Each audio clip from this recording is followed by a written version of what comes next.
চেতনাবাই চাবিজত বিধানসভা হয় তই কচোন হিমন্তক ভোটটো ডালিবিনে নে আমাৰ গৌৰৱ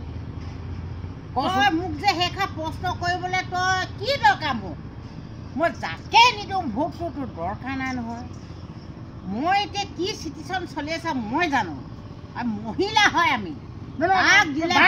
ডাইৰেক্ট ক কাক দিবি বাৰু নে ভোটটো কাক ডালিবি আমি যিটো ভাল পাওঁ আৰু কি কৰি আছে কাক দিলে আমাৰ নিজৰ সুবিধা হ'ব লাজে নাই বাৰু তহঁতৰ লাজে নাই বাৰু আমাৰ ৰাইজলৈ চাব লাজে নাই বাৰু হৈ যাব লাজ নাই আমাৰ বাইদেউসকলে কাক দিয়ে বা মই কাক দিওঁ আমি নিজেই এজন মুখ্যমন্ত্ৰী বিচাৰিব লাগিব ভাল দেই আপোনালোকে গম পাইছে মানে তেল দি থাকে তেলটো লৈ থাকে লাজ নাইকিয়া আৰু বাকী একো নহয় হ'ব দে আৰু আপোনালোকেনো কাক দিব পাৰিলে মানে কমেণ্ট এটা মাৰিবচোন গৌৰৱ ককাইদেউক নে হিমন্ত ছাৰক কমেণ্ট কৰিব আমি গৌৰৱ ককাইদেউক জিকাম আচ্ছা শ্যামক